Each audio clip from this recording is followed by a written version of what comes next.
अक्सर जब लोग मूंगफली खरीदने के लिए जाते हैं तो दुकान के ऊपर जाने के बाद में वो वहां से एक मूंगफली उठा के खा लेते हैं।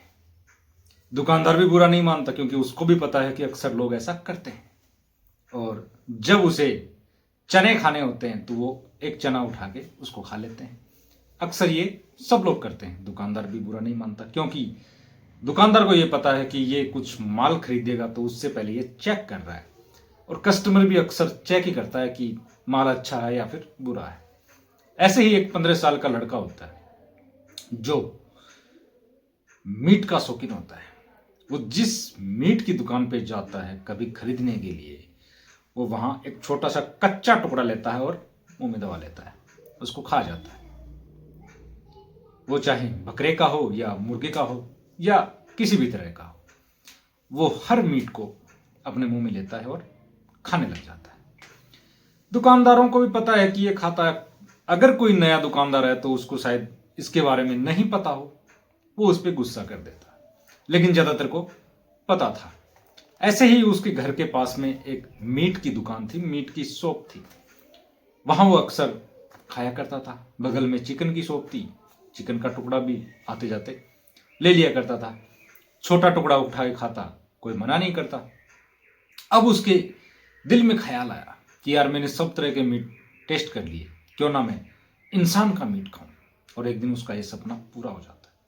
जब पुलिस को पता लगता है तो पुलिस बड़े अचंभा में पड़ जाती है कि 15 साल का लड़का क्या इस तरह से कर सकता है। लेकिन उस लड़के ने वो कमाल कर दिखाया। नमस्कार दोस्तों, स्वागत आपका एनबी क्राइम अलर्ट में। दोस्तों उम्मीद है सब लोग बड़े ही प्यार मोहब्बत से और अपने अपने घरों में साथ रख रहे होंगे। दोस्तों आज की जो मैं कहानी सुनाने जा रहा हूं, आज की जो सच्ची घटना सुनाने जा रहा हूं, वो सुनने के बाद में आपके पैरों तले जमीन खिसक जाएगी। इसलिए कहानी ये पूरी जरूर सुनना। दोस्तों आज की जो कहानी है वो पंजाब प्रांत के अंदर एक जिला है लुधियाना, और लुधियाना जिला के अंदर डूगरी नाम से एक जगह है और वहां पर पंजाबी बाग इलाका है, वहां शेख कॉलोनी है। और उस शेख कॉलोनी के अंदर एक यूपी के उन्नाव के रहने वाले दिलीप कुमार अपने परिवार के साथ में रहते हैं। दिलीप कुमार पेशे से मजदूर होते हैं और उनकी पत्नी का नाम संगीता है। संगीता घरों में जाके खाना बनाने का, सफाई करने का ये काम करती है, मेड का काम करती है। इनका सबसे बड़ा बेटा जो दीपक है वो करीब 15 साल का है। घर में एक साल की बच्ची है और एक 3 साल का बेटा राहुल भी है। जो ये 15 साल का लड़का है ये भी दुकान पे ही काम करता है। घर में बच्चे वो 1 साल की बच्ची और 3 साल का बेटा राहुल, उन दोनों की रखवाली के लिए उनका एक 8 साल का बेटा दीपू भी है जो उनकी रखवाली करता है। क्योंकि दिलीप कुमार मजदूरी करते हैं, दिलीप 15 साल का बेटा वो मजदूरी करता है, दुकान पे करता है काम, वो चला जाता है। और जो संगीता है इन बच्चों की माँ, वो दूसरों के घरों में जाके झाड़ू पोछा बर्तन वो काम करती हैं, वो भी चली जाती हैं। पीछे से बचे 1 साल की बच्ची, 3 साल का बच्चा और 8 साल का जो सबसे बड़ा है, वो छोटों का ध्यान रखेगा। 17 जनवरी 2017 की ये बात है। दिन के बजे हैं 12:30, 12:30 बजे। संगीता काम करके अपने घर आती है खाना खाने के लिए। रोज का यही रूटीन होता है, काम करती है, दिन में आती है, खाना खाती है, वापस चली जाती है। दीपक का भी ये रूटीन होता है, वो दुकान से खाना खाने के लिए, लंच करने के लिए घर आता है, खाता है, वापस चला जाता है। डेली का यही रूटीन होता है। और दीपू जो 8 साल का है वो इस दिन घर में मौजूद नहीं था। जब घर में मौजूद नहीं था तो संगीता को बड़ा गुस्सा आता है कि दोनों बच्चों का ध्यान रखने के लिए उसको बोला और वो पता नहीं कहां चला गया। अक्सर वो इस तरह की गलतियां करता था। अब संगीता ने ये सोचा कि दीपू कहीं खेलने गया होगा, वापस आ जाएगा। संगीता वही रूटीन 12:30 बजे के आसपास वो आती खाना खाने के लिए, फिर वो वापस चली जाती, फिर 3 बजे वो वापस आती है। ये रोज का रूटीन है। उसने देखा कि 1 साल की जो काजल है वो जोर जोर से रो रही है। जब वो जोर जोर से रो रही थी तब वो 3 साल का जो राहुल है उसका भाई, वो उसको चुप कराने की कोशिश कर रहा था, लेकिन वो दीपू दिखाई नहीं देता है। जब दीपू दिखाई नहीं देता है तो संगीता का गुस्सा सातवां आसमान पे चढ़ जाता है कि आखिर वो लड़का गया कहां। अब दीपू घर पर नहीं था। वो दीपू को आवाज लगाती है, आसपास में जितने भी घर थे सब जगह आवाज लगाती है, लेकिन दीपू कहीं नहीं मिलता है। वो आता भी नहीं है क्योंकि उसको तो आवाज ही सुनाई नहीं दी। अब संगीता टेंशन में आ जाती है कि दीपू गया तो गया कहां। अब शाम के 6 बज जाते हैं, दीपू का कोई अता पता नहीं। शाम के 6 बजते हैं तो वो जो 15 साल का बेटा है दीपक, वो घर आ जाता है रोज की तरह। उसके पिता दिलीप कुमार वो भी रोज की तरह आ जाते हैं। जब वो दोनों आते हैं, बेटा और पति, तो संगीता उनको बताती है कि दीपू मैं दिन में जब आई थी 12:30 बजे, तब से वो अब तक घर में नहीं है।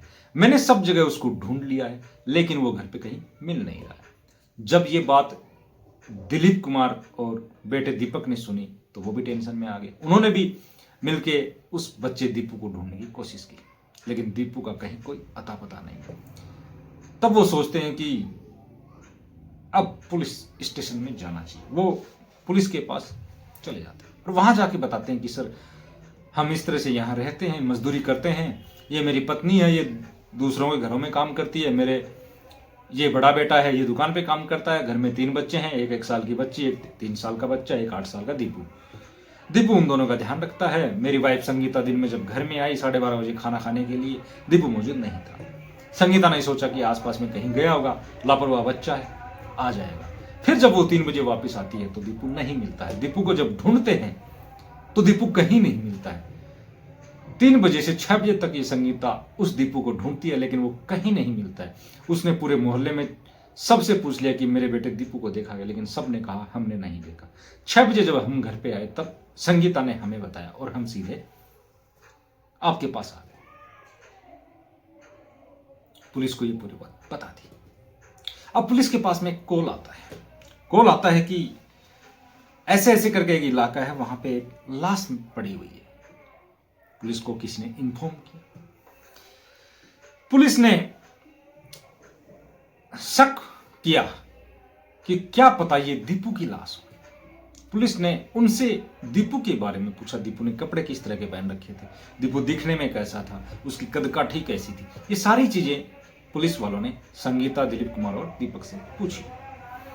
फिर वो पुलिस वाले उनको लेके वहां चले जाते हैं। जब वहां जाते हैं तो उनको आगे नहीं लेके जाते हैं, तीनों को उनको गाड़ी में बिठा देते हैं और वो पुलिस वाले खुद चले जाते हैं। जब वो देखते हैं वहां तो क्या देखते हैं कि 2 बोरियों में बॉडी के 6 टुकड़े डाल के उस बोरों को फेंका गया है। अब पुलिस ने उन सभी पार्ट्स को जोड़ने की कोशिश की, फोटो खींची उनकी दिखाने के लिए, एक चेहरे की फोटो भी ली और गाड़ी में आके उनको ये फोटो दिखाई। उनको ये नहीं बताया कि इस तरह से कटी हुई कोई लाश मिली है, उसके टुकड़े हो रखे हैं 2 बोरों में। सिर्फ चेहरा दिखाया कि चेहरे से ये पता लग जाएगा कि ये इनका बेटा दीपू है या नहीं। उनको जब दिखाते हैं तो वो दीपू ही था। उनका रो रो के बुरा हाल कि आखिर हमारे बेटे ने किसके 8 साल का बच्चा किसी का क्या बिगाड़ेगा। हम भी टाइम पास करते हैं, हम यूपी से यहां आए हैं कि हम वक्त से 2 वक्त का खाना खा सकें, बच्चों को ठीक ठाक परवरिश दे सकें, प्यार मोहब्बत से रहें। आखिर हमारे बच्चे दीपू को किसने मार दिया, क्यों मारा, इस तरह के तमाम सवालात पैदा हो जाते हैं। अब जब पोस्टमार्टम के लिए उसको भेजा गया और पोस्टमार्टम की जब रिपोर्ट आई, वो जब आप सुनेंगे तो आप चौंक जाएंगे। पोस्टमार्टम जिस डॉक्टर ने किया, उन्होंने पुलिस को बताया कि इसका दिल, हार्ट गायब है। अब डॉग स्क्वाड की टीम भी आती है, उसको भी कोई पता नहीं लगता, वो भी वहां फ्लॉप हो जाता है। अब पुलिस दिमाग लगाती है कि इस तरह से कत्ल हुआ तो या तो कोई दुश्मनी का है, लेकिन फिर सोचती है, किसी पुलिस वाले ने बताया कि सर दिल निकाला गया है, हो ना हो किसी तंत्र मंत्र का काम है, कोई तंत्र विद्या के लिए कुछ बच्चों को मार देते हैं, दिल निकाल लेते हैं, ये वैसा लग रहा है सर। तो पुलिस के सामने ये 2 तरह के शक पैदा हो गए, एक तो दुश्मनी का, दूसरा तंत्र मंत्र वाला। पुलिस के सामने जब ये इस तरह के टुकड़े बच्चे के मिले, उसका दिल गायब, तो पुलिस भी मतलब शक पका गई कि यार कोई किसी का मर्डर इस तरह से कैसे कर सकता है, इतना निर्दयी कैसे हो सकता है, एक 8 साल के बच्चे को इस तरह से मारा गया है। तो पुलिस ने सोच लिया कि अब कातिल को पकड़ना है। पुलिस सर्च करती है आसपास में जितने भी सीसीटीवी कैमरे थे उस घर के आसपास में, और जो वो बोरियां मिली उसके आसपास में जितने भी सीसीटीवी कैमरे थे उन सबको खंगाला गया। वैसे मैं आपको बताऊं, जब से ये सीसीटीवी कैमरे लगे हैं पुलिस का काम बड़ा आसान हो गया है, क्योंकि आधा काम तो ये सीसीटीवी कैमरे कर देते हैं, क्योंकि आजकल हर जगह हर गली मोहल्ले में लगे होते हैं, मोहल्ले में लगे हुए होते हैं, तो वहां से कुछ ना कुछ इनको मिल जाता है और इनका काम बड़ा आसान हो जाता है। जब सीसीटीवी कैमरे खंगाले गए तो एक सीसीटीवी कैमरे में वो दीपू दिखाई दिया और दीपू के साथ में एक लड़का और दिखाई दिया। पुलिस वालों ने दीपू को तो पहचान लिया कि ये लड़का दीपू है, लेकिन दीपू के साथ में जो लड़का है वो कौन है, उसको दिखाया गया दीपू के माता पिता भाई को कि क्या आप इस लड़के को जानते हैं जिसके साथ में आपका बेटा दीपू जा रहा है। तो उन लोगों ने बताया कि सर ये हमारे पास में ही रहता है, इसका नाम विकू है जो 15 साल का है। अब विकू को उठा लिया पुलिस ने, क्योंकि लास्ट टाइम उसके साथ में जा रहा था। विकू को उठा लिया कि हो या ना हो विकू ने ही कुछ कमाल किया है। विकू को उठाया, विकू से पूछा कि तुम लोग कहां जा रहे थे, उस सीसीटीवी कैमरे में तुम दोनों कैद हुए। बड़ी अफसोस की बात यह है कि जब पुलिस ने विकू से पूछा तो विकू सब कुछ बताता है, लेकिन वो जिस अंदाज में बताता है उसका अंदाज ये था कि ये तो कुछ हुआ ही नहीं, नॉर्मल बात है, आम बात है। उसका ये अंदाज देख के पुलिस भी शक पका गई कि एक 15 साल का लड़का 8 साल के बच्चे को मारता है, काटता है, दिल निकालता है, और जब उससे पूछा जा रहा वो नॉर्मल की कोई बात ही नहीं है, बड़ी बात। तो वो बताता है कि मैंने सर दीपू को पतंग के लिए बुलाया। उसके बाद में मैं वहीं था, उसके घर के आसपास उसका एक भाई और एक छोटी बहन वो वहां थे। वहां से मैं इसको अपने घर ले गया और घर ले जाने के बाद में मैंने धारदार हथियार से उसको मार दिया, उसका गला काट दिया, वो मर गया। उसके बॉडी की फिर मैंने पार्ट्स की, मैंने 2 बोरे उनमें उन बॉडी के टुकड़ों को डाला और मैंने फेंक दिया। तो पुलिस ने पूछा उसमें दिल गायब था और बॉडी के पार्ट्स हमें मिल चुके हैं, लेकिन वो दिल गायब था, वो दिल कहां है। तो वो हंसते हुए कहता है कि सर वो दिल जो पास वाली स्कूल है मैंने उसमें डाल दिया।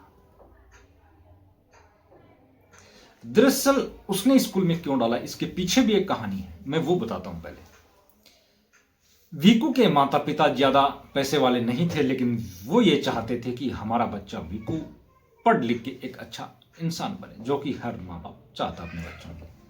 उन्होंने भी अच्छा ही चाहा। वो उसको स्कूल भेजते थे, पास वाली स्कूल में उसको डाल दिया। वो पढ़ता नहीं था, जाता नहीं था, उसकी पिटाई होती।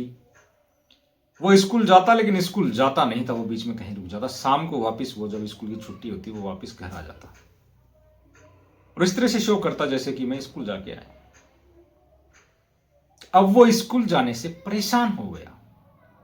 उसने सोचा स्कूल से पीछा कैसे छुड़वाया जाए, मुझे नहीं पढ़ना, मेरी कोई दिलचस्पी नहीं है। उसने ये प्लान बनाया कि मैं वो दिल, इंसानी दिल उस स्कूल में फेंक दूंगा, वहां बच्चे उस दिल को देखेंगे, ये खबर पूरे मीडिया में होगी और वो स्कूल ही बंद हो जाएगा। फिर मेरे माँ बाप कहां भेजेंगे मेरे को, आसपास में एक ही स्कूल है। उसका एक प्लान था, लेकिन वो बच्चों को वो दिल नहीं मिला। पुलिस को तो बाद में मिल जाता है वो, लेकिन बच्चों को मिलता नहीं, वो स्कूल बंद नहीं होती। सब कुछ ठीक, लेकिन इसका जो बताने का तरीका। पुलिस ने पूछा तुम इतने निर्दयी इस तरह से कत्ल करने का आइडिया कहां से आया। तो उसने बताया सर टीवी के अंदर इतने क्राइम चैनल्स हैं, वहां पे मर्डर करने का तरीका मिल जाता है। मुझे टीवी देखने का बड़ा शौक है। टीवी से उस लड़के ने क्राइम करना सीखा, किस तरह से दिल निकाले जाए, किस तरह से मर्डर किया जाए, ये सब चीजें। पुलिस ने उसको अरेस्ट कर लिया, उसको जेल तो क्या होगी, वो 15 साल का है, बाल सुधार गृह में भेज दिया। 3 साल की सजा मिली उसको।